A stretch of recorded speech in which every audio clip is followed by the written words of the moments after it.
There were 3 ravens sat on a tree. Down a down, hey, down a down. They were as black as they might be with a down. One of them said to his mate, "Where shall we our breakfast take? With a down, derry, derry, derry, down, down."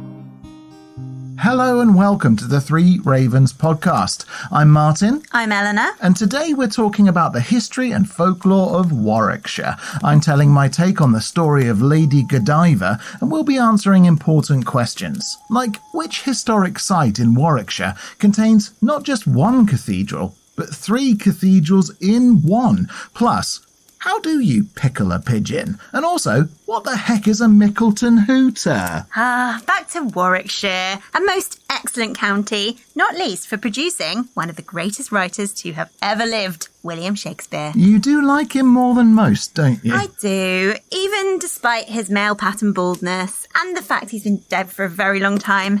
To me, he remains a total babe. And I'm not jealous, because he's dead.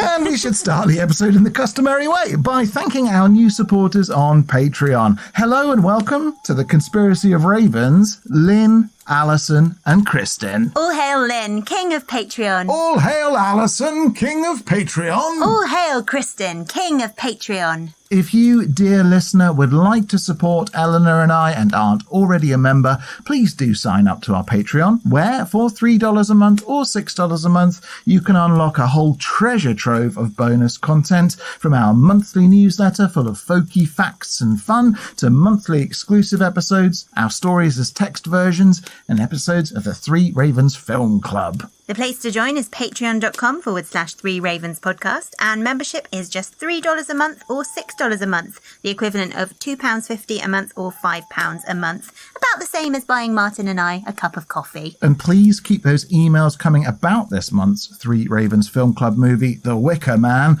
We'll be recording our episode all about it on Monday the 27th, so if you let us know your thoughts about the film before then, we'll be sure to include them in our episode recording. Our trusty Patreon community also concluded, after a hard-fought vote, that our Three Ravens book club pick for May into June will be the very exciting new novel by Leigh Bardugo, The Familiar, which I'm really looking forward to reading. I've got my copy and it's got a beautiful cover, so I'm very excited. And on Saturday night, we recorded our first ever Three Ravens Book Club live stream, where we met up with members of the Three Ravens community to talk about last month's pick, The Song of the Huntress by Lucy Holland, and what a fun time it was! It was great, and thank you to everyone who came along. And if you missed it and would like to watch the conversation back, then do flap your ink dark wings across to Three Ravens YouTube channel and check out the recording. We will, of course, talk correspondence at the end of the episode.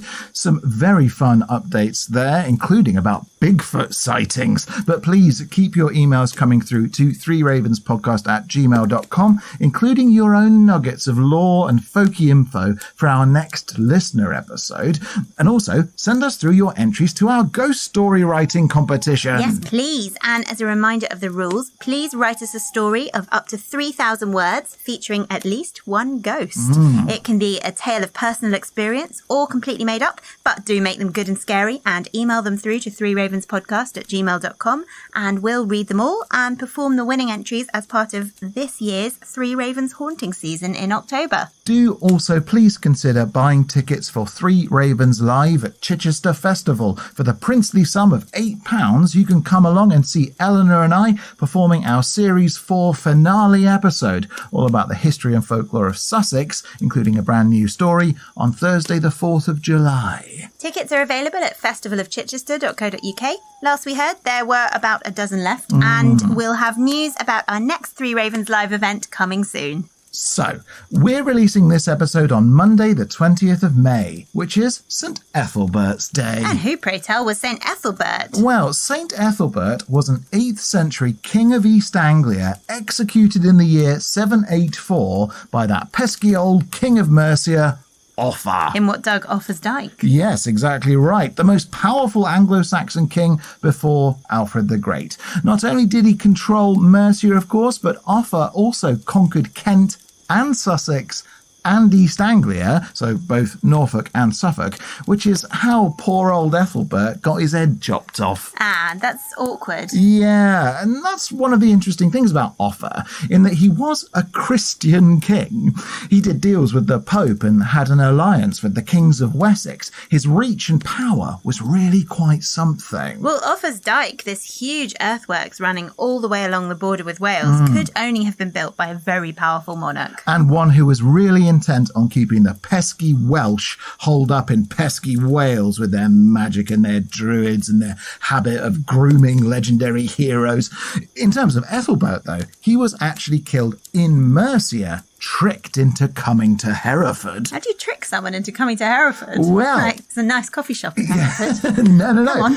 In this particular instance, Offa and his wife, Sinithrith, promised Ethelbert their daughter's hand in marriage. So off he went thinking, huzzah, peace with Mercia and a lovely new wife. Hip hooray! Oh no, was it a honey trap? It was a honey trap, because once he got to Hereford, instead of a wedding, he was bound and gagged and paraded up to the city walls, where the king's executioner gave him a very aggressive haircut. Oh no. And was it the case that, like a lot of Christian martyr kings, he ended up being venerated by cults? Yeah, that's right. Although there's no particular miracles associated with St. Ethelbert, he was worshipped as someone who sacrificed their life for their kingdom. And there's a shrine to him at Hereford Cathedral to this day. Perhaps most interestingly, though, despite King Offa being this cunning brute and using force to claim kingdoms like East Anglia, it didn't really work, because within just a few decades, East Anglia rebelled, as did lots of other parts of Offa's kingdom, and within just a couple of generations, Mercia had more or less fallen apart, becoming just a shadow of its former self. So in a way, the death of Ethelbert kind of marked the start of the collapse of Mercia as the great power of the Heptarchy. Pretty much. So, despite being tricked and beheaded and having performed no particular miracles, we should still probably remember St. Ethelbert for beginning the process which led to a unified England, even if it did take a little while to come together. In which case, well done, Ethelbert, and sorry about your wedding. Sounds terrible. Indeed. Shall we interrupt the county criers as they dispatch misleading invitations to fictional matrimonial feasts and have them ring us into Warwickshire? I think we should. Now, come on, you lot. No, those are our wedding invitations, and they were not cheap. Put that pen down. No. Oi, give it here. Gather round! Oh, yeah. Gather round! Gather round. Warwickshire is located in England's West Midlands. Today it's bordered by Staffordshire and Leicestershire to the north, Northamptonshire to the east, Oxfordshire and Gloucestershire to the south, and Worcestershire and the West Midlands County to the west. As ever, there's a map showing its precise location in England, along with expanded information about the things we're chatting about in this episode on our blog at threeravenspodcast.com. Now, Martin, as I mentioned at the start of the episode, in my mind, Warwickshire is most famous for Stratford-upon-Avon, the birthplace of William Shakespeare and the modern-day home of the Royal Shakespeare Company. But I think I'm right in saying that the county's borders have changed an awful lot over the years. They have indeed. In your episode last year, you mentioned lots of interesting things about Warwickshire, including Stratford, and we had a good old chat about Warwick Castle, mentioned Kenilworth Castle, the Beast of Barford, the Rollright Stones, and you told your cracking take on the legend of Guy of Warwick. What a guy. What a guy. But still, I thought it would be interesting to ask a real expert for their view on Warwickshire. And so, for this week's Local Legends interview, which will come out in full on Saturday, I interviewed Kath Edwards, an incredibly experienced expert storyteller and author of the books Warwickshire Folktales and West Midlands Folktales about the county, and this is what she said. When we think about Warwickshire, how do you think the county's seen by people in England more widely? Like, do you think people know much about it at all? Like, Warwick Castle's quite famous, but Is there much about the county that you think resonates across the country more broadly or widely? I think the short answer is probably no. Stratford-upon-Avon, I'd imagine most people have heard of Stratford-upon-Avon and of its perhaps most famous son. Other than that, Warwickshire is a place of beautiful little villages, fascinating towns, medieval architecture, Regency architecture. It's a county of little gems. And so okay, Warwick Castle, that's a big thing. Wow. I was last in Warwick about 2 or 3 years ago, and you can stand on the bridge over the river, the bridge of the main road that leads into the town. Yeah. And you can just gaze down the river, and there's this phenomenal edifice, the riverbank side of Warwick Castle. It's a ruddy great fortress, and it's hard to believe it was built 700 or so years ago. Yes. It's just phenomenally imposing. I mean, if you were thinking of invading, you might row a little way up the river and think, blow this for a game of soldiers, and turn around and go back. Yeah, we can find somewhere else to attack, can't we, lads? We can let's just rethink. Yeah. Exactly. Yeah. I mean, you're pretty sure to die if you try and invade Warwick Castle. So, of course, that it sort of imposes itself, I think, on the national psyche for those who've heard of it. Yeah, and particularly other than that, visited, Warwickshire, Warwickshire's kind of a small place.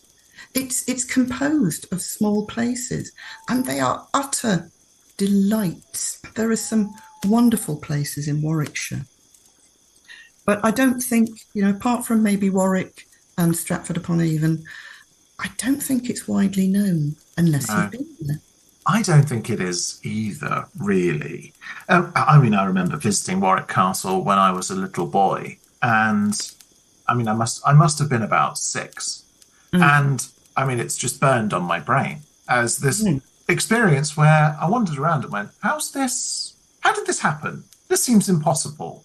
I guess a bit like with somebody beholding the pyramids for the first time, where you just don't believe human beings could make a thing like that, and so long ago, and using the technology that they had, and so on and so forth.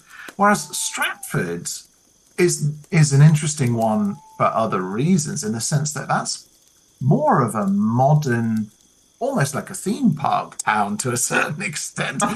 They've thrown money at it, obviously, to build up the Shakespeare business, haven't they? More and more over time. And it's a very, very beautiful place and definitely worth a visit. But I guess the main reason you're going to Stratford is to see plays more than anything else. I don't know. There's some nice tea shops. I'm a big fan of tea shops, Martin. Don't knock it.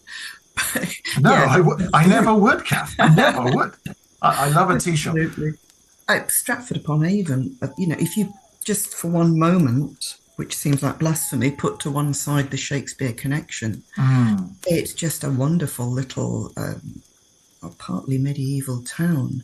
And it's got a high street. I mean, okay, there are some big names in the high street, but there's so many little independent shops. There's a Christmas shop in Stratford-upon-Avon. You can go in June and buy Christmas decorations. It's just a fantastic place just to, wander as a tourist. Quite apart from Shakespeare's birthplace and Anne Hathaway's cottage, and a little way out there's Mary Arden's house, and of course there's the Shakespeare Theatre. Yes, yeah, and the Swan and all the rest of it, and all of it. And to be clear for anyone listening, Kath is not an officially appointed ambassador for Warwickshire, but if I were to invite you to try to occupy that role for just a moment, particularly for listeners from overseas, I mean, how would you describe the county? I mean, you already have a bit, but what's Warwickshire like? What's its character? And would you say, and I think this is always an interesting question to ask, as I've been doing these interviews, it's become an interesting question to mull over. But do you think the county is terribly distinct from, I mean, in Warwickshire's case, there's about 7 counties that border it. So does it have a unique identity, or is it very much just part of a tapestry? I would say a bit of both. Of course, county boundaries are man-made, and yet it's almost 7 counties. Derbyshire doesn't quite touch the tip of Warwickshire. If it did, it would be 7. Right. I mean, some of the borders are ancient. For example, the Roman road of Watling Street creates a large part of the border between Warwickshire and Leicestershire. But if I had to put my finger on one thing that singles out Warwickshire, that is surrounded by, these 7 other beautiful counties, I would say it's that Warwickshire is a county that has no cities. Right. And Warwick is not a city. It looks as though it ought to be, but it isn't. It's a town. There are villages, there are towns. There is no hugely spectacular scenery like you would get with the mountainous Lake District. There are the most beautiful rolling hills. There's woodland. There's many miles of canals, in fact. There are the most amazing villages and very interesting towns that have all sorts of historical links. If you want history, come to Warwickshire, folks. Yeah. It's dripping with history, from medieval times onwards, if not earlier. That's so interesting, though. The lack of a city as a kind of cultural hub that draws people all together as a collective means you then potentially have a dispersal, in a way, of culture across all your different towns. It's sort of a leveling out rather than a kind of focus. Often, cathedral cities offer that cultural focus in a way that's visible from miles around, with a literally huge spire that people see and are attracted towards. And that brings the bustle together. But that's so interesting. I think that's a really good way of putting it, Martin. If I'm talking about modern Warwickshire, if we look at traditional Warwickshire, old Warwickshire, there's Coventry and there's Birmingham. But they've been, I shouldn't say this on this podcast, so don't tell anyone. I actually live in the county of the West Midlands, and it's the West Midlands that's taken these huge bites out of Warwickshire. If you look at a map of Warwickshire, it's a bit of a funny shape, and as it goes up to the north, it's like a bit of a peninsula going up with this huge bite taken out of it. That is Coventry. Yeah, it literally is a bite, isn't it? It's a very strange shape at the northern border, most peculiar. How interesting. And of course, because both Coventry and Birmingham were split off from the historic county of Warwickshire, we didn't really cover them last year. We did not. And as a consequence, we didn't talk about Coventry Cathedral, which is a really interesting building. Yeah, 3 buildings in one, Coventry Cathedral. That's right. Coventry Cathedral is a very strange combination of the ruins of St. Mary's, this Norman monastic building, which was occupied from around 1100 to 1539.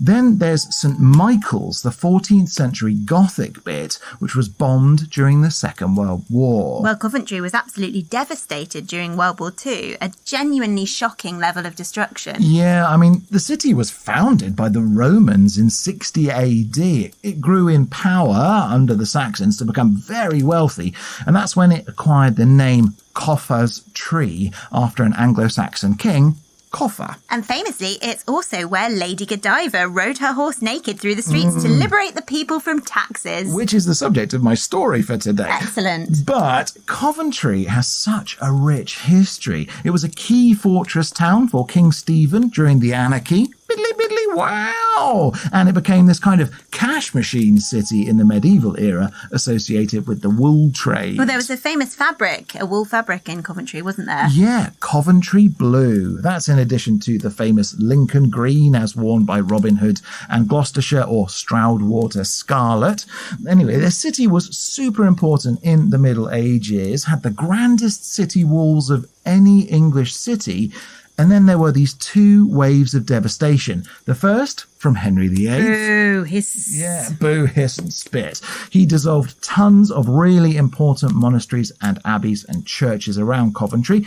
Then Coventry rallied, becoming this wealthy industrial city, famous not least as a centre of clockmaking in England.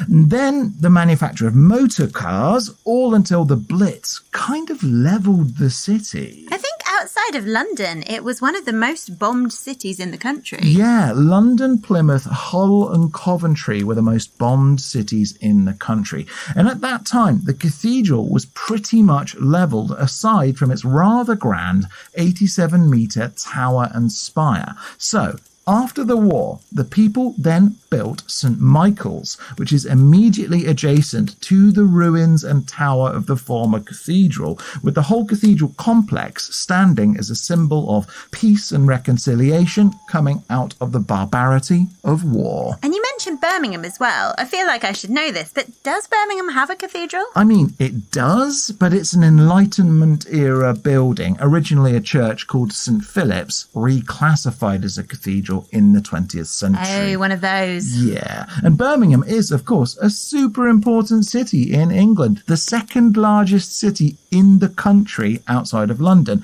And for one reason or another, Birmingham is never quite given the love and respect it deserves. Well, I think that's partly because it had the outright temerity to grow so large during the Industrial Revolution that, like Coventry, it got split off to become its own county. That's possibly true. The consequence being that Warwickshire became a county without a city. But it's not like Birmingham didn't have a rich history before the Industrial Revolution. I have to confess, I have been there several times, but I don't know a huge amount about its history. Well, there are prehistoric burial mounds and artefacts from them found in and around Birmingham dating back 10,000 years. What? Yep. The Romans made a huge fort city at Edgbaston. The Bull Ring in central Birmingham was the site of an ancient marketplace that was once a hub of trade in Warwickshire. Birmingham was the third largest town in Warwickshire after Coventry and Nuneaton for centuries. Nuneaton is now the largest town in Warwickshire. But right on through the Civil War, Birmingham was famous for being an iron town. Tons of forges and smiths and businesses there based around iron, in addition to textiles. Well, during the Industrial Revolution, the region pretty famously experienced the Midlands Enlightenment, didn't it? It did. During the 18th century, centred on the Lunar Society of Birmingham, the town developed into this hub of literary, musical, artistic and theatrical innovation, a real philosophical and scientific boom that marked Birmingham out as one of Europe's elite intellectual cities. And after that, Birmingham went on to completely eclipse Coventry and the rest of Warwickshire in its scale of wealth and productivity, becoming England's second city. And around Birmingham, you get huge companies like Cadbury's Chocolates, of course, Bird's Custard, Lloyd's Bank. And as a result, the city is packed with museums and art galleries. It's almost intimidating in its size, really. Yeah, a bit like trying to summarise London, to be honest. Still, I mention all this to say, blimey, Charlie, there's a lot of what once was Warwickshire that has a whole ton of very rich history and culture that we didn't even touch on last year. As for what's left, what we today class as Warwickshire, it's not like the Exton county's short of history either. No, not at all. For example, we've mentioned a few spa towns on the podcast, not least Bath and Buxton. But Warwickshire has one too, Leamington Spa, which, again, is filled with Georgian and Regency architecture with beautiful sweeping crescents and so on. And like Buxton and Bath, did it have its own pagan deities? Well, not that we know of, and that isn't because it definitely didn't. We know the Romans did build a spa settlement there, but it's never been properly excavated. What? Nope, they've never really dug it up. The Enlightenment era entrepreneurs who built the spa there during the 18th century were focused on drilling for hot springs, not on excavating what was down below. So, a bit like Buxton, we presume there's a whole bunch of Roman ruins down there, including probably complexes of bathhouses, but we have no real sense. It's a proper mystery. That's exciting. Another example of when I think you and I, Martin, should get our buckets and spades and pop on some high-vis jackets and see what we can find. Eleanor, we've spoken about this. If we start digging up the centres of towns, we're going to get in trouble. Not if we put some cones around. Honestly, people never ask questions. If you're wearing high-vis, it's fine. Oh, well. It's like a universal pass-through, get-out-of-jail card, a high-vis jacket. Try it sometime. I'm not so sure. So let me distract you with this week's county dish. So, Martin, I have absolutely no idea what's considered a Warwickshire delicacy. I mean, is there some sort of Shakespeare soup I ought to know about? No, I'm afraid not. And there is a full-on county dish, Warwickshire stew, although it's not actually that old. Well, how old are we talking? Well, it seems to come from the 18th century, which is respectably old, but I have an older recipe that definitely warrants a mention. Still, Warwickshire stew is made of beef, mushrooms and tomatoes, plus some other vegetables. That sounds pretty nice. Yeah, it's super healthy with this medley of vegetables and protein-rich beef. Plus, it's a one-pot meal to save on washing up. And how does one make a Warwickshire stew? Well, you can use an oven in the tried and tested style or a slow cooker, but you start by cutting your beef up into chunks. You'd normally use braising steak or something like that. So you toss your beef in flour, salt and pepper, then brown and seal it by frying it in butter. Then add onions and garlic, get them nice and translucent. Then add mushrooms, tomatoes, beef stock, red wine and chopped parsley.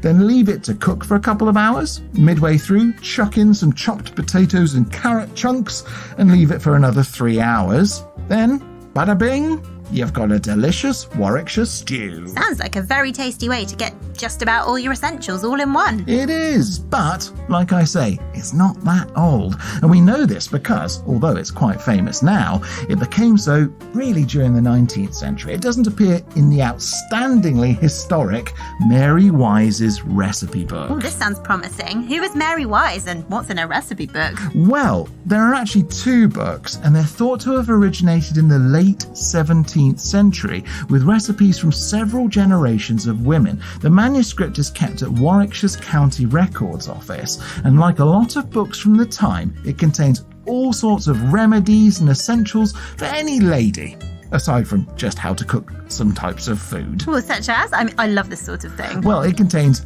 cures for the plague, of course. Essential. Yeah, which is excellent. Along with cures for measles and smallpox, washes, creams and makeup recipes for the hands, feet and face, and tons of cooking inspiration. Wow. Well, I'm going to suppose that as this is a kind of focus of culinary wisdom from lots of women over time, it's going to have a bit of everything in there. It has so much stuff inside, giving us a great glimpse into life in Warwickshire during the late 17th and early to mid 18th centuries. You've got recipes for preserving, pickling and drying various foodstuffs, jams and marmalades, recipes for meat, poultry and fish, including a collar of beef, calf's foot pie, and fish recipes for tench, pike, sturgeon and carp. But the one I want to talk about today is pickled pigeon. Oh my goodness. I mean, we did try pigeon, didn't we? It's a bit of a delicacy, not something you'd necessarily get in Tesco's every week. No, that's true. And someone at the Heritage Cooking Challenge did try to make this and said they were pretty sure it was near poisonous. But still, here is Mary Wise's recipe for pickled pigeon, and this is her exact wording. Take a dozen of fat pigeons, some bones in them, some not. Then take another dozen, take all the meat from the strings and skins, and shred it very small. Take a small handful of the following herbs: common thyme, lemon thyme, of sweet marjoram, half a handful, parsley, a handful. Then season it with pepper and nutmegs and mace and salt to your taste, and stuff the bellies of the pigeons with the shred meat. thus seasoned, taking up the vents and necks, boil the bones in water and salt and let it boil half an hour.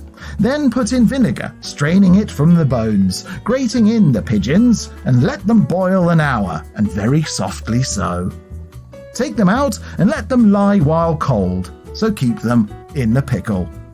And that's it. Well, I think with enough time and maybe a separate piece of paper, I could probably figure that out. Yeah. But I'm not sure I need pigeon pickle. That could be nice, a bit like a very coarse and rather tart pigeon pâté. Well, given the choice, I think I'll go for a bowl of Warwickshire stew rather than pickled pigeon. Thanks. That's fine, but do of course bear in mind that in gastronomical circles, now that we've mentioned it, you're going to find pickled pigeon rocking up on fine dining menus everywhere. Oh no, quick, let's hope they didn't notice and talk about Warwickshire's folklore instead. Alright, so between your episode last year, Eleanor, and my conversation with Kath for Saturday's Local Legends, we've done a pretty good job of covering Warwickshire's folklore, and there are some more historical stories, like the Warwick Castle and Kenilworth Castle ghosts, and the oubliette at Warwickshire Castle, as mentioned by Kelly on Facebook.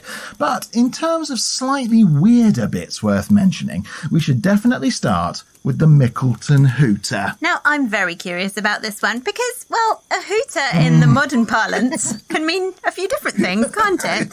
And one of the prominent ones, if you forgive the word, care of our American friends, is a bosom. Yeah, this particular creature has nothing to do with mammary glands, at least as far as anyone can tell. Rather, the Mickleton Hooter was a mysterious creature, some sort of very large beast, some believe a roaring monster, famed for roaming and making a hooting racket all around Meon Hill. And how old are tales of this beastie? Well, they come from the 18th century and since. Meon Hill had an Iron Age camp built on its summit, and there's archaeological evidence of settlements there dating back to Neolithic times. And it's also said there's a wild hunt of some kind that rests in the hill and occasionally emerges to go rampaging. As wild hunts are wont to do. Well, indeed. So the hooting could be the sound of a hunting horn, which is quite interesting. But also, some people believe legends of the Mickleton Hooter have links back to Guy of Warwick's slaying of the dun cow on nearby Dunsmore Heath,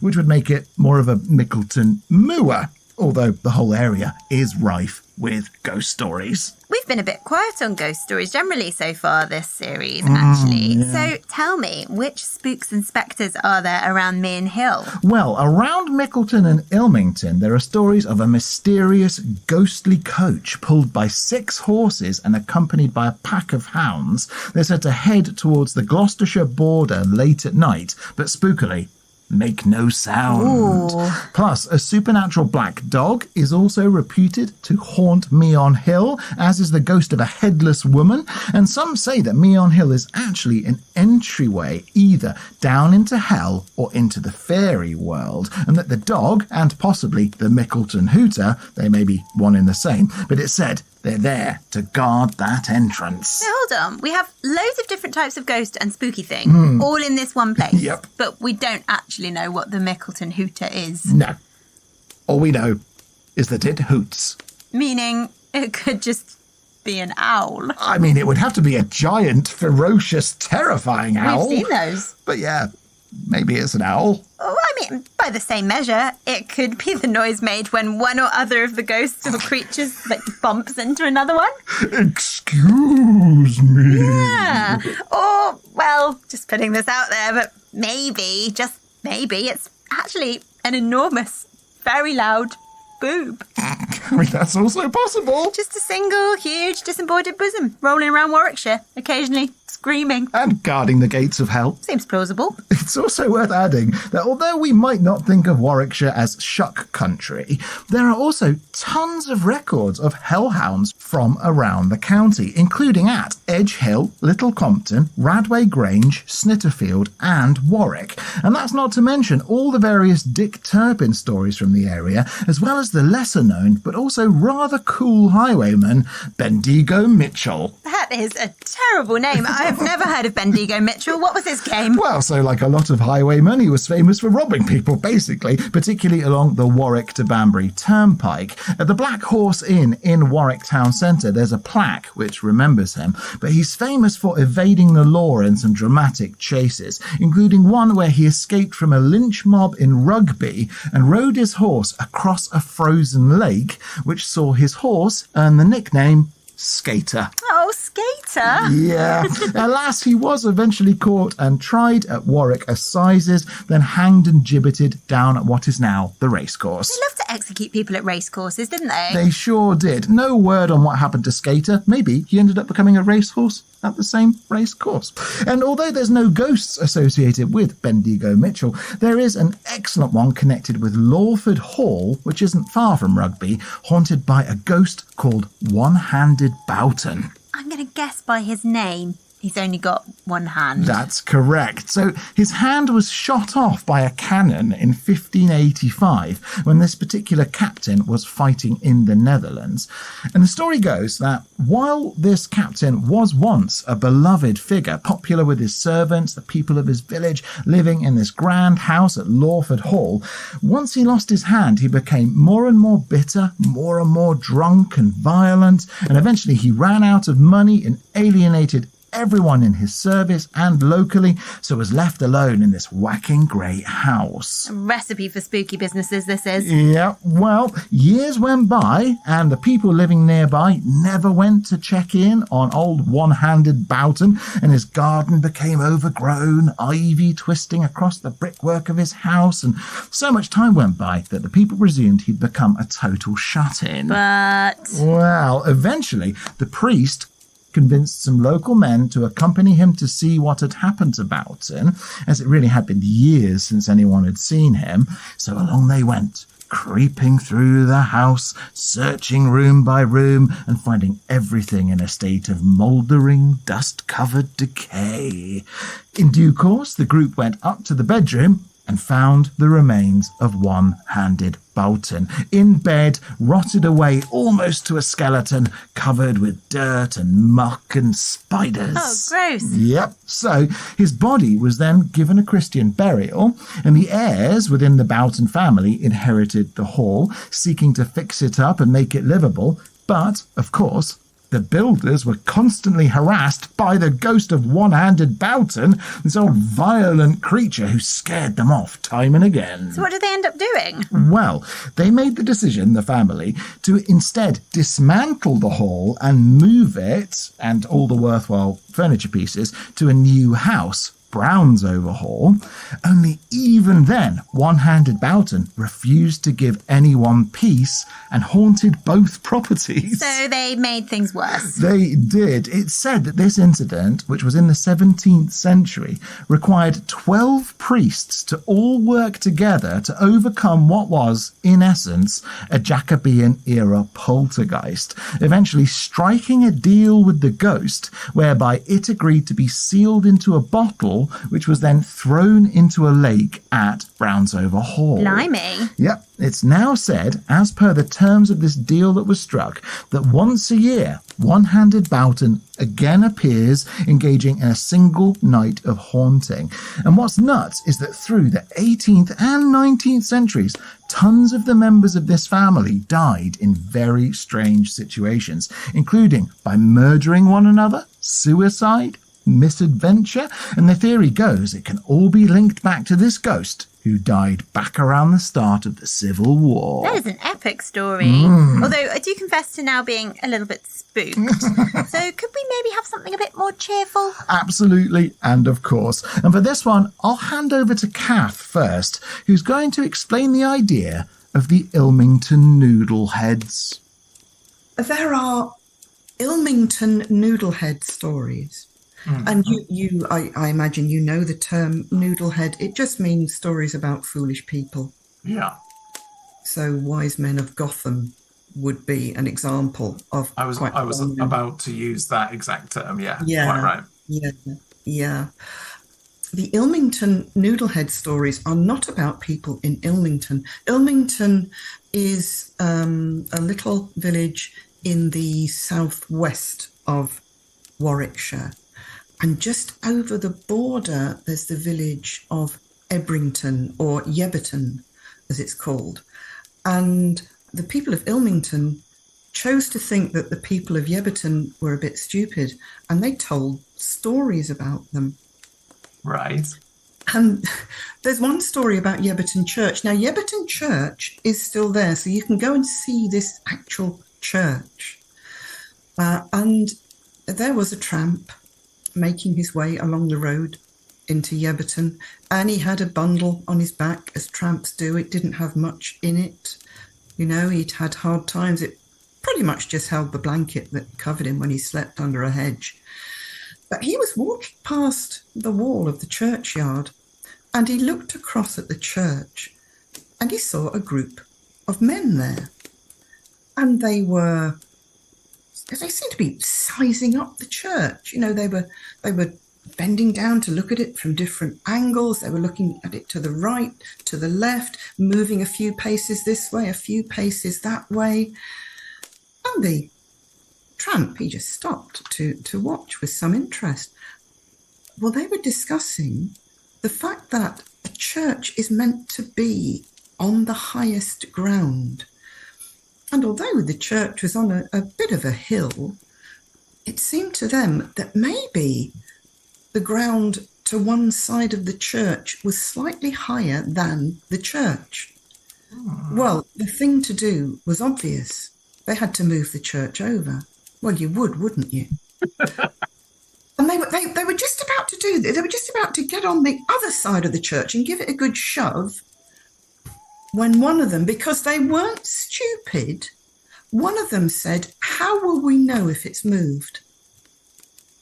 Well, they had a bit of a think about this as well. And then they all thought, why don't we take off our jackets, lay our jackets on the ground just a little way from the church wall, and then we will see if the church has moved closer to our line of jackets. And that's what they did. And then they went round to the other side of the church and they started to push. And they heaved and they shoved, and no doubt they were sweating and red in the face. But when they went to see if the church had indeed moved, well, they were delighted. They were thrilled with themselves. I think it's fair to say they were proud to see what they'd done, because not only had the church moved nearer to their jackets, it had moved so that it had actually covered the jackets completely. They could no longer be seen, and the tramp was now making his way out of the other side of Yebberton with the bundle on his back, looking a lot larger and heavier. And that's one of the Ilmington Noodlehead stories. Fantastic. I love it. Noodlehead is a great term, isn't it? When do you reckon people started to call one another's noodleheads? Because it sounds to me like a very modern term, but then noodles and pasta did come to this country very, very early, like surprisingly early. Yes. And I don't know if the etymology is the same. I don't know if it's a pasta kind of noodle or whether there's another meaning of noodle. Probably ought to look it up. I like this idea of the noodle heads. And did you get to the bottom of the origins of the term? I did, and it is actually just as it sounds. The term first cropped up in the 1830s, very early in the folk revival, and is linked to, the pasta, noodles. It is this idea that these chaps are all such dipsticks that they've basically got tangles of noodles for brains. I love it. And are there many other stories associated with them? There are, yeah. Like the Wise Men of Gotham, there's tales of these chaps trying to make fences to keep birds in that, of course, can't contain the birds because they all fly away, or times when they try to catch the cheese that they think is caught in a tree or reflected in a pond, which, of course, is the moon, or another one where a man wants to replace his worn-out wheelbarrow wheel for working on his farm, so he carries the wheelbarrow miles and miles and miles to get to the nearest blacksmith, gets the wheel replaced, then, rather than wheeling it home, he carries it all the way back. because the wheelbarrow is for farm work, not for wheeling along roads. Nice. I do like it when you find these stories of people from one village being incredibly rude about the people from the village next door. Like, we would never do that, would we? No, never us, no. But, I do find these stories quite fun. I think it's interesting, though, that in these stories, there's no sense of trying to trick the king's men or the tax collectors or whatever, like you get with the Moonrakers or the Wise Men of Gotham stories. In this case, the men of Yebberton are just meant to be stupid. And I'm not sure if that's better or worse. No, me neither, to be honest. Still, it feels to me like it's nigh on story time now. I think you're right. And of course, there are still lots of pieces of Warwickshire, Coventry and Birmingham folklore we're yet to mention. But for now, let's address one of the biggies. Lady Godiva. A drafty pony ride for the ages. Indeed. But I've gone for a bit of an angle on it and have brought back a narrator from one of my previous stories, specifically Morton Lightfoot, ally of Hereward the Wake from my Cambridgeshire story in Series 2. Oh, well, he was a bit of a hit, wasn't he? Yeah, a few people wrote to us saying they'd like to hear from him again. So, Kurt, Ben, Simon, Alex, anyone else who was a fan, I hope you enjoy. And fingers crossed everyone else is okay with the accent. Well, I'm excited. Good, I'm glad. In which case, here's my take on the legend of Lady Godiva, which I've entitled The Hand of God. And I'll start spinning my yarn right after this.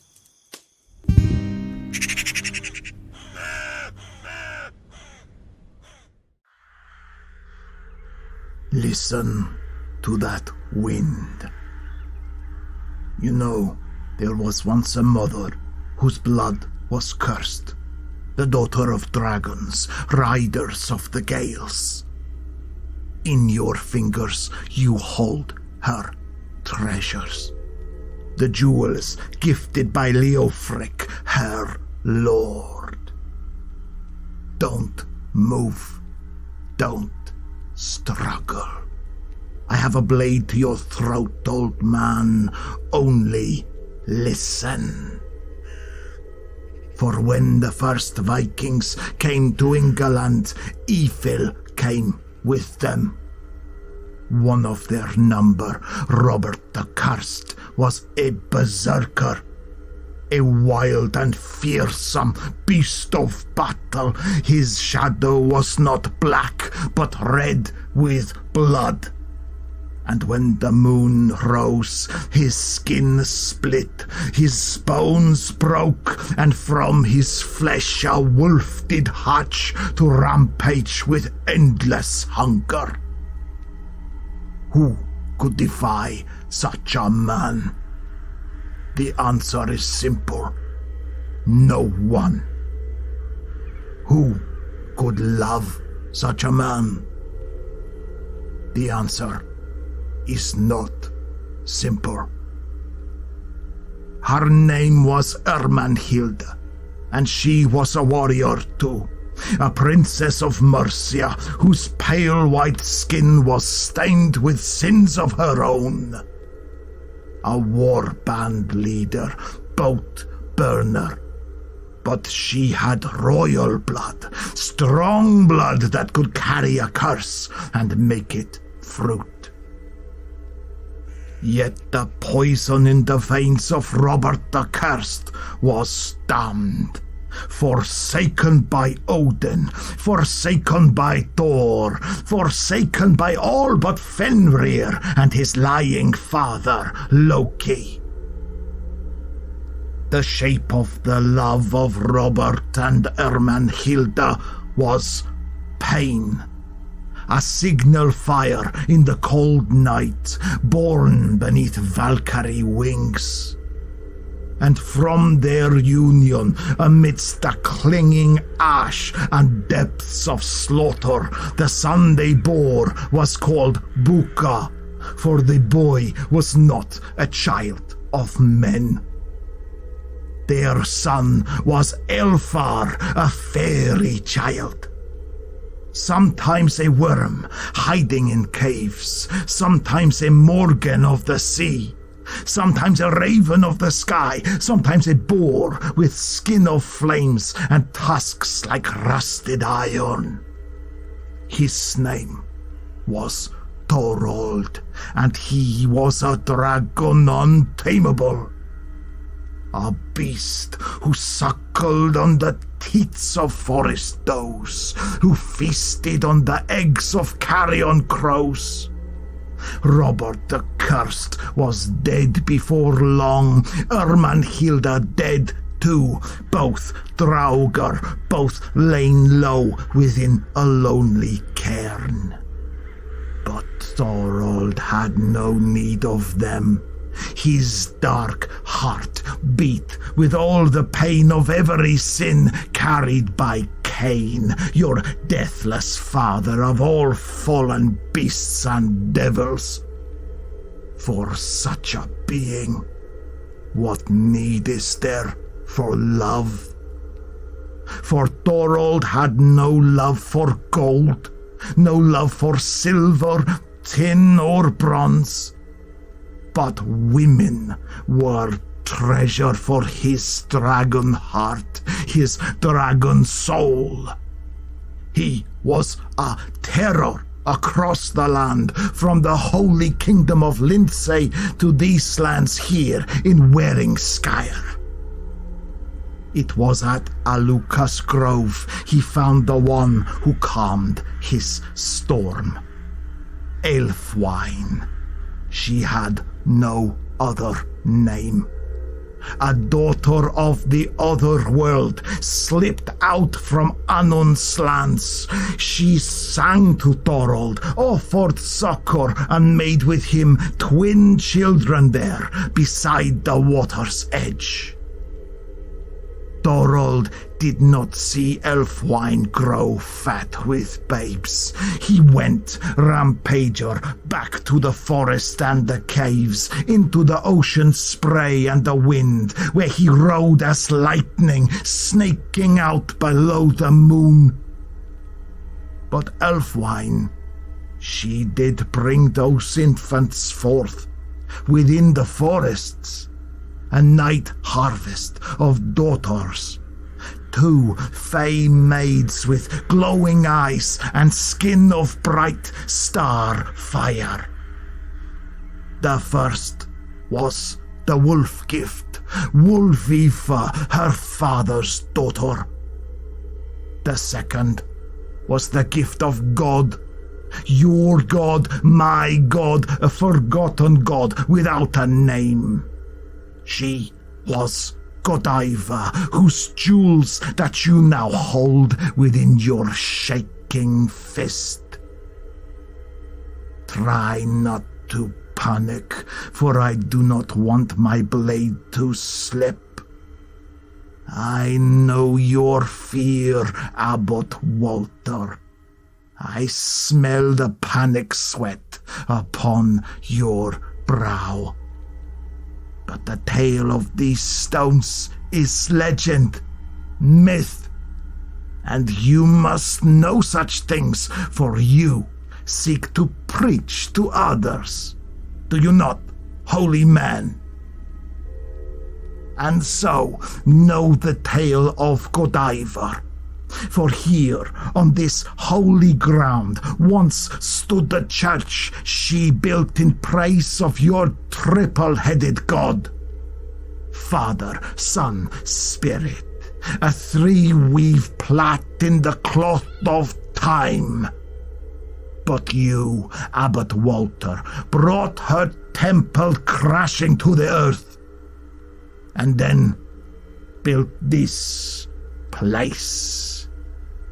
Castle of tombs, not built for him, but for the glory of William the Bastard, thief of all these lands.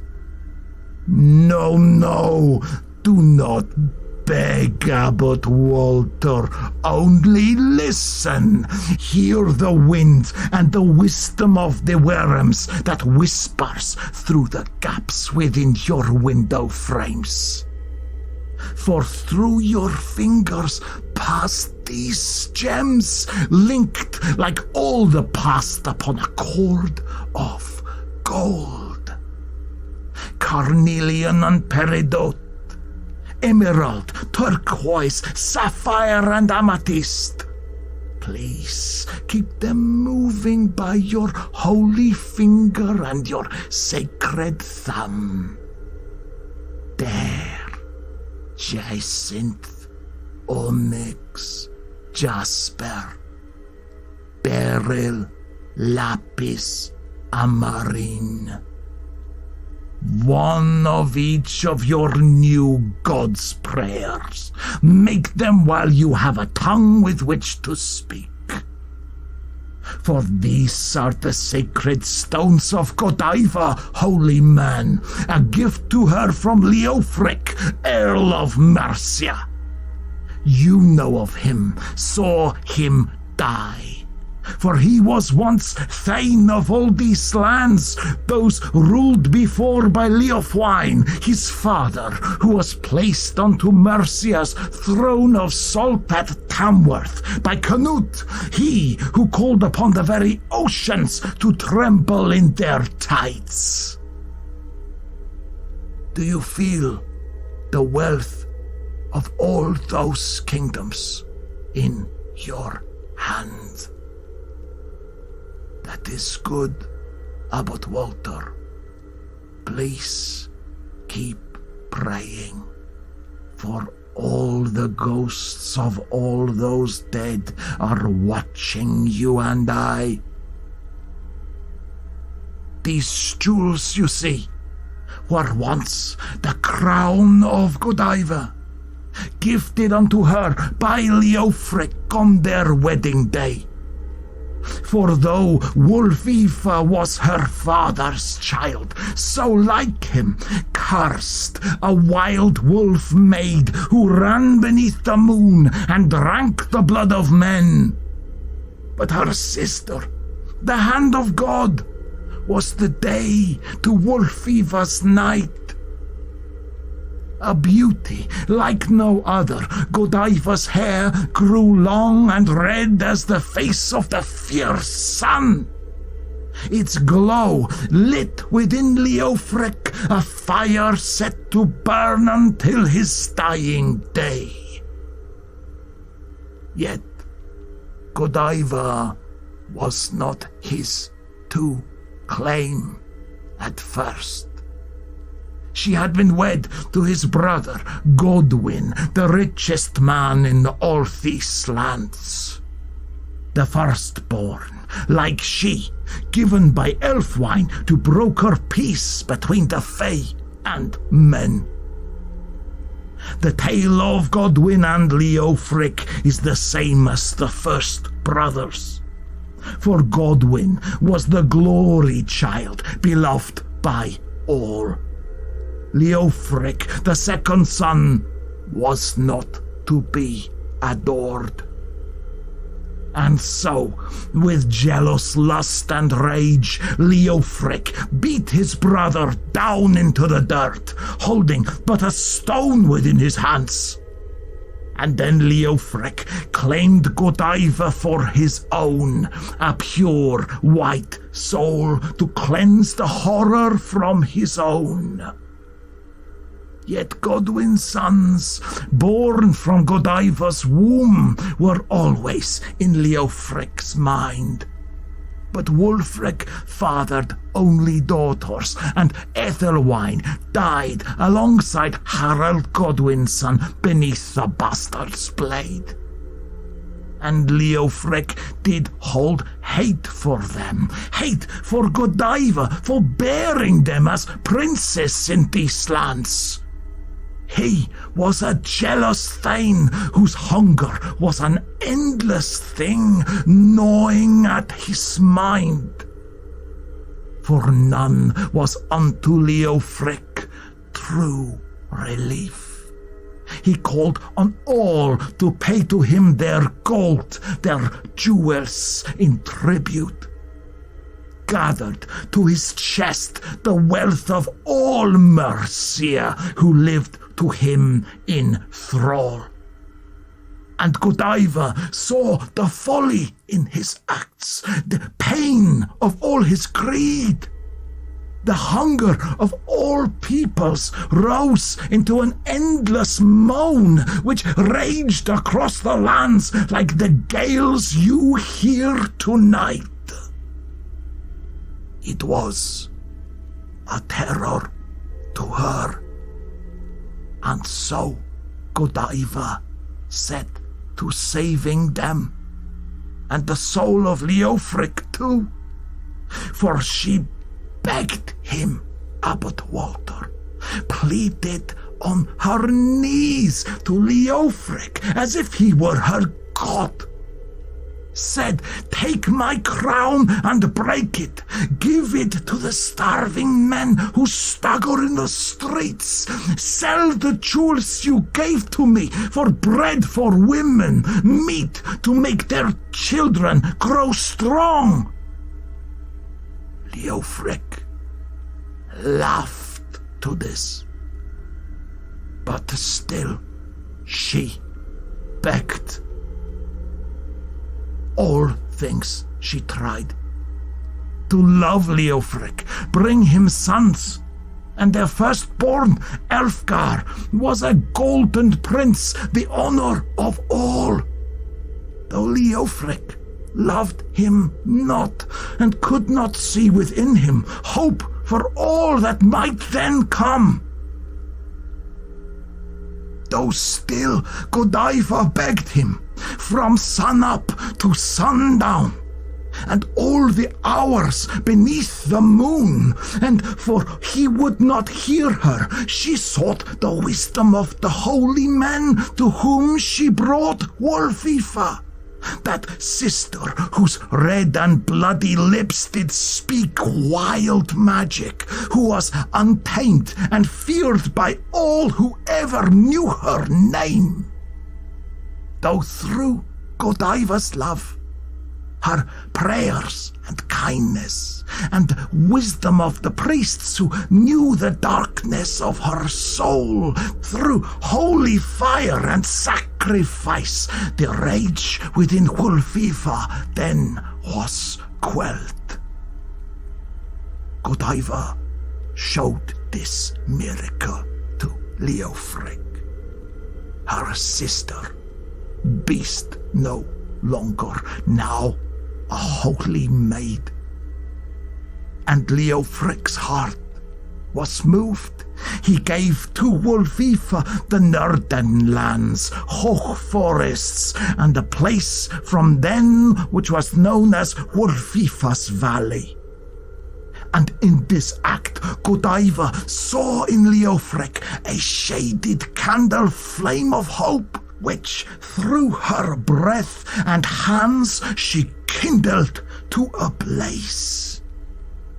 "My husband Thane," Godiva said, "your people hunger, beg and starve, and so what penance can I do? What service can I offer for you to show some mercy unto them?" With twisted smile, Leofric laughed. "You can ride on horseback all through the town of Koffa's Tree with not a stitch of clothing on your back. Be shamed, be in your nakedness before the hungry wolves you so adore. For you will see, Godiva, the truth of men that day. They will tear your flesh from off your bones. There is no goodness in their hearts, and all the gold I take from them is better in my hands. You know this urge, Abbot Walter, the voice that speaks to you of things to own. For you are just the same. Here in this stone castle to your king, with pictures of your triple-headed god upon the wall, you keep the riches of the people just the same, better in your hands, say the whisper in your mind, then trusted unto them who clawed it from the earth. Do not protest. I see the golden twists upon your robes, the glimmer of your rood. And look down at your hands and see them there. The jewels of Godiva, the beads of prayer in which her years of penance still are sealed. And penance did she undertake for Leofric's jest, the threat of a most fearful, naked ride upon her horse all through the streets of Coffa's Tree. It was to her a promise, a pledge to save the people of this land from ruin at her husband's greed. So it was, Godiva, fairy maid, did wake one day and cast all things beside. No shift, no veil, no crown. And she did climb upon her horse, and all her serving women wailed and said, Godiva, you cannot show your pale white skin of moonbeams to the world. The eyes of men will lust for you, and if you perish, all hope of Mercia will then die with you. Yet Godiva would not be deterred. And so her serving women ran to Coffa's Tree and gave word which spread like flocks of birds through fresh sown fields. And many of the people went into their homes and closed their doors, shut up their windows, for their hearts were pure. Others, lustful men, came out into the roads to see the high-born lady in her nothingness, with hunger within them for more than food alone. You know this hunger, Abbot, do you not? Touch those gemstones and think upon it. For that day, Godiva did not ride at speed. She walked her brood mare slow into the town, the hoofprints sounding soft within the sucking mud. And her hair, red as forge embers, hung about her and blew within the wind, and her eyes did glow, and her skin was silver pale and light as bright star fire. None did watch, but your triple-headed god must have seen, must have spied her nakedness, her pure heart, her sacrifice. And those few men who thought to spy upon her, once slavering, once desirous of her, did turn away for shame. Save one, they say, who in his peeping then was turned to stone, as if upon a basilisk he spied, staring at the beast from eye to monstrous eye.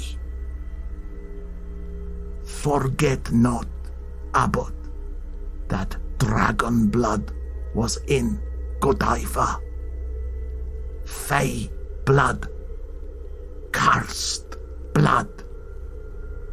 She was of worm and sea beast, of cave depth and wild wind, until that day when God from her lifted off the curse within her blood, though the curse passed down from fathers to sons, from Eden's fall until that day was baked still into the child, even then budding in her womb.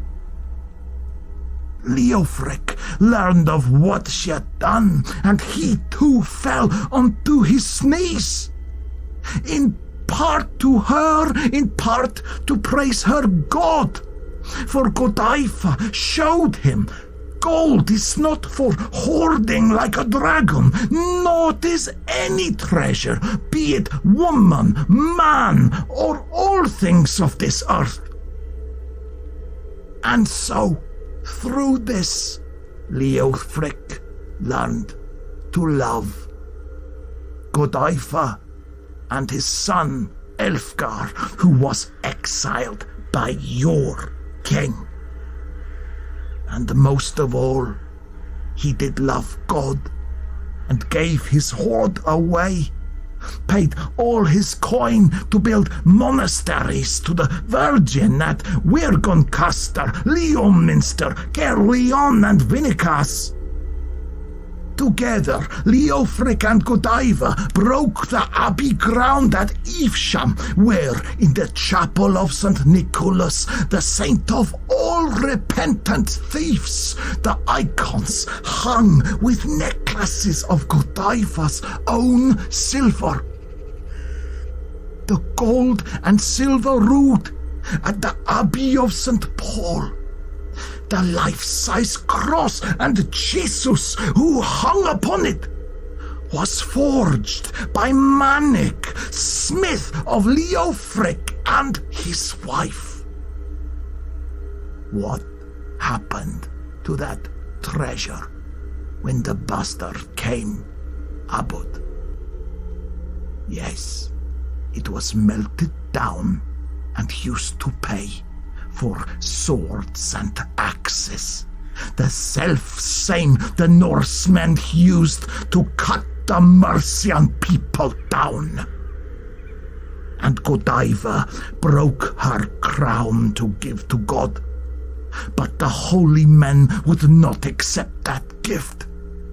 They had Manic spin it to the golden thread that you now hold, a means to count her prayers.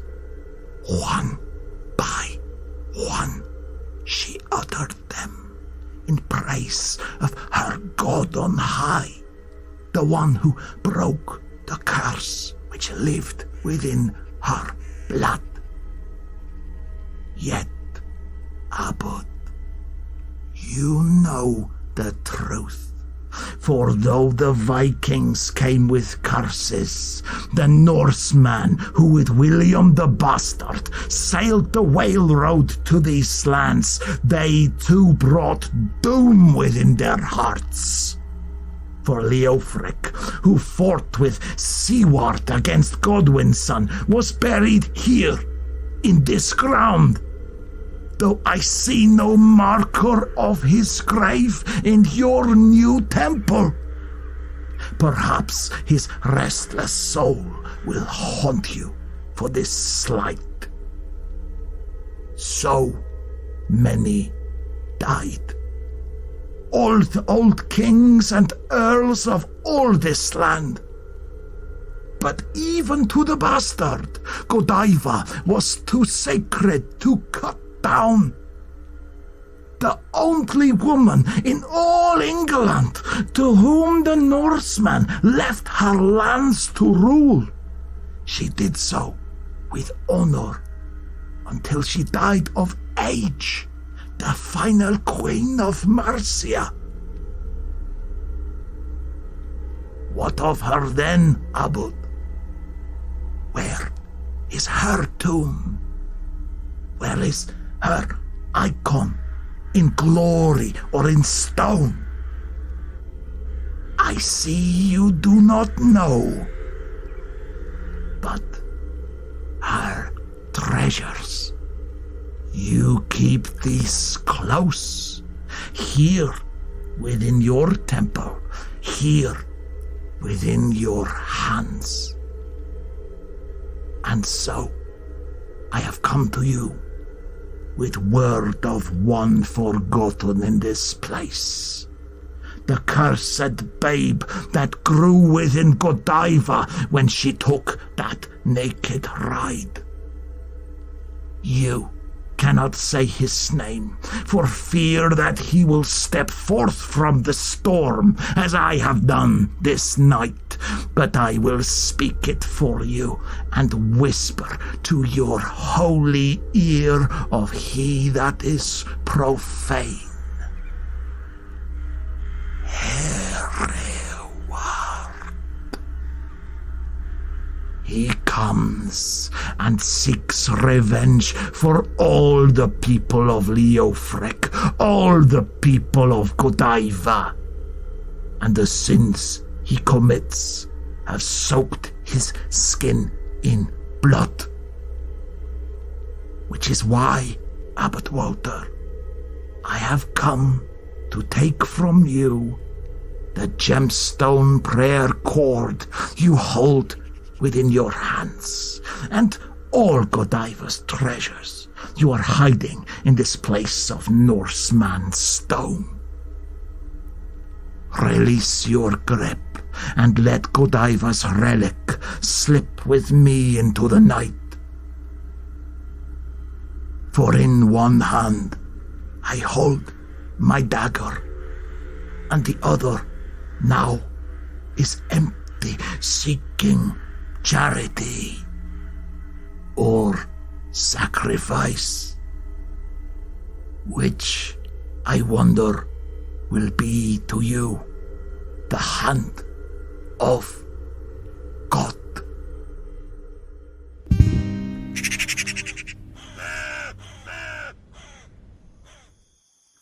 Well, Martin, that was so much fun. Very nice to hear from Morton Lightfoot again. Yeah, it took me almost a year to figure out how to bring him back, but last year, when I wrote my Hereward the Wake story for our Cambridgeshire episode, we had some lovely messages from people who wanted more from Morton, and eventually I realised the Godiva connection, which is in that story. And is there actually much history to link all this together? Because a lot of English folklore, as we've discovered when we've ventured around the counties, isn't necessarily based in fact. Well, the idea of Hereward the Wake being the son of Leofric and Godiva was definitely around during the folk revival.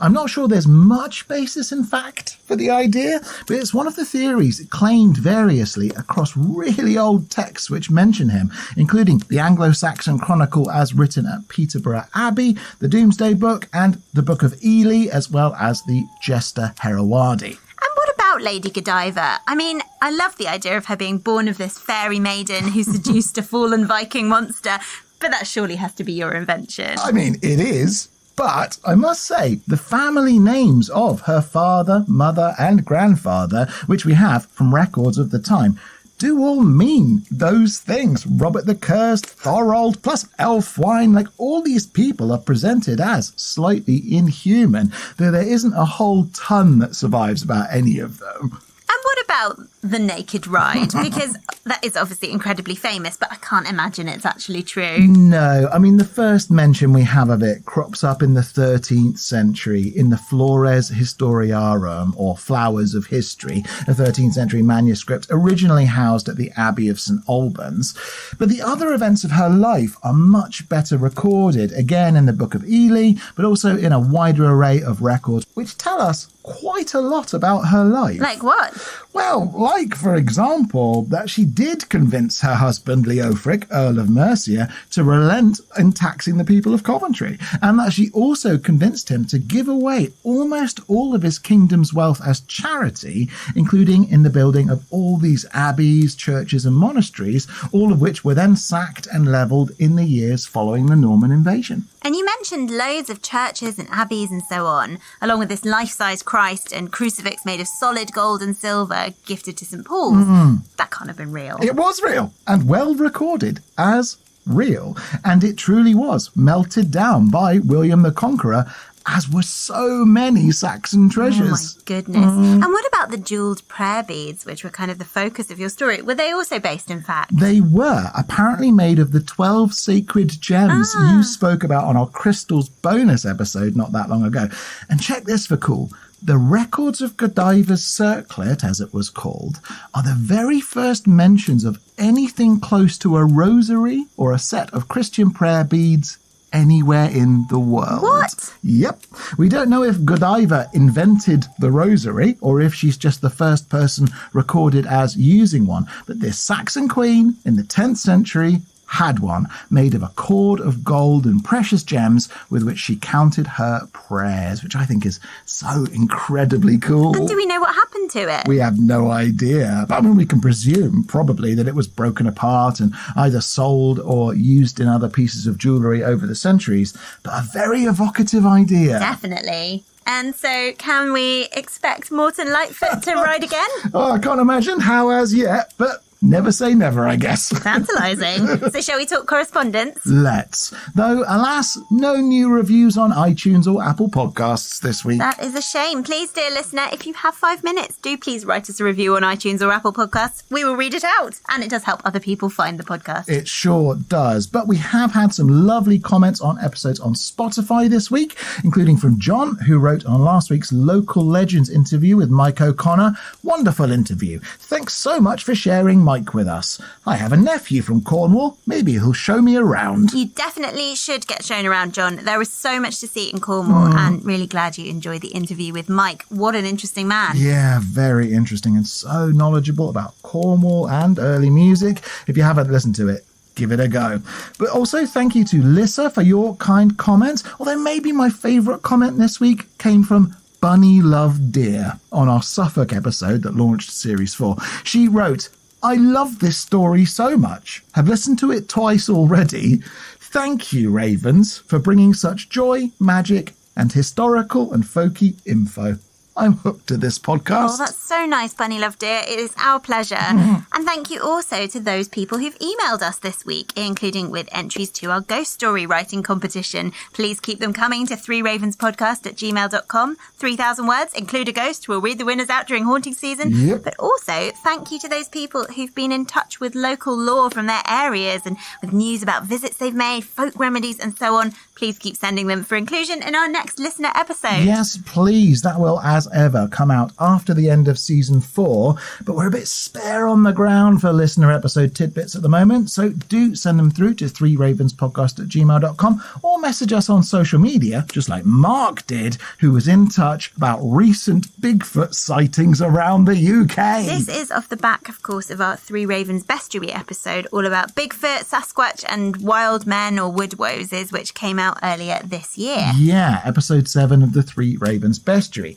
And in addition to reports of a Bigfoot-style creature seen by 14 different people around Manchester in recent times, the most recent sighting being in 2021, a sighting from Cardiff last year where a man called Billy Morgan was out taking photographs of derelict structures, which then showed the creature accidentally captured in his snaps.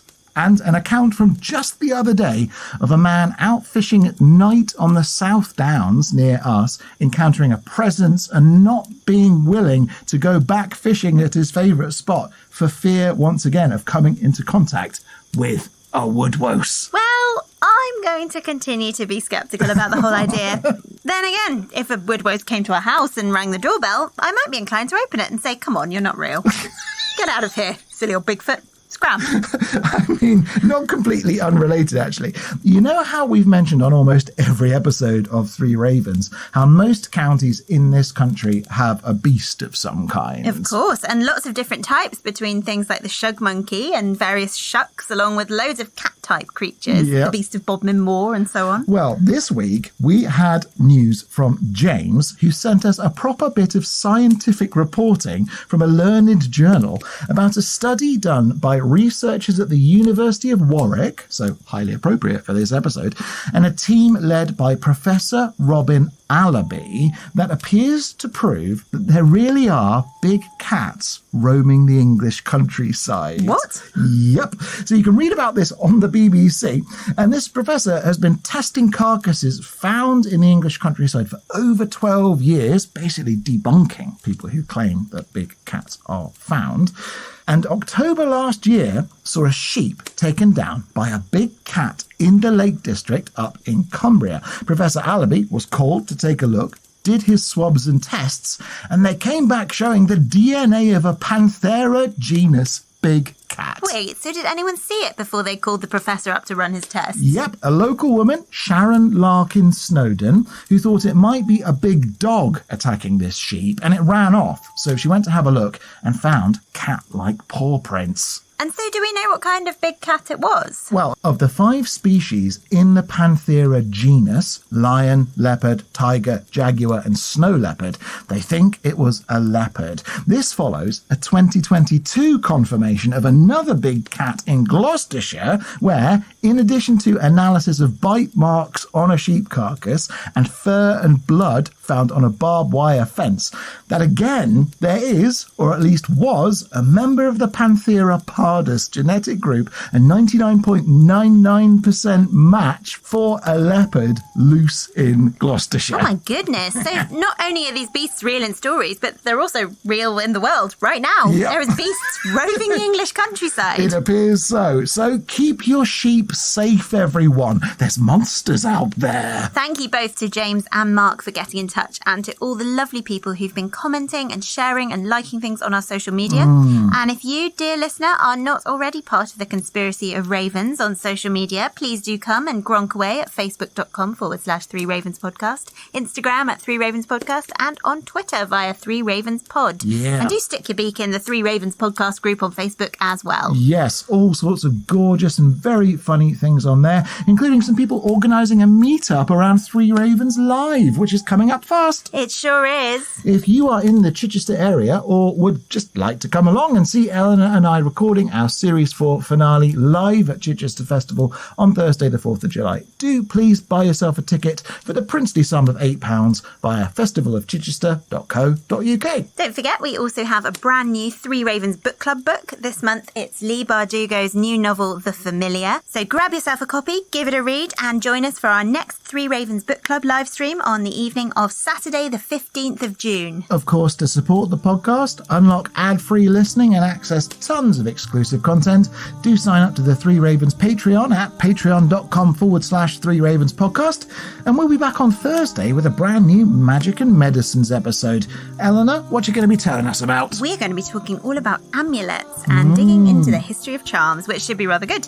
And then you have our Warwickshire Local Legends interview coming out on Saturday. I do. My full interview with the lovely Kath Edwards, storyteller extraordinaire and author of Warwickshire Folktales and other books about folklore around the West Midlands. Some great stories in there, Eleanor. I bet there are. And after that, next Monday, I'm taking us back to Hampshire, a land of giants, fairies, magical white deer, and technically, historically, the Isle of Wight. Uh-oh. Be wary of those Isle of Wight people, Eleanor. I know, I'm opening up a can of worms. I realised that the Isle of Wight has very different folklore and traditions to Hampshire, but back in the day, it was part of the same county. Oh, we're going to have angry letters again. I look forward to it. In the meantime, though, while our story's gone that way, we'll go this way. And remember, don't whistle until you're out of the woods.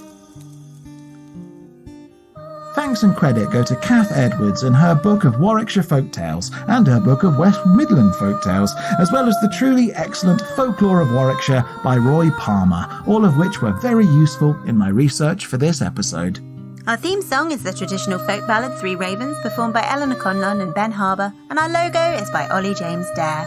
The 3 Ravens podcast is a Rust and Stardust production, written and produced by me, Martin Vaux. Thanks for listening. God send every gentleman, such hounds, such hawks, such leman, with a down, derry, derry, derry, down.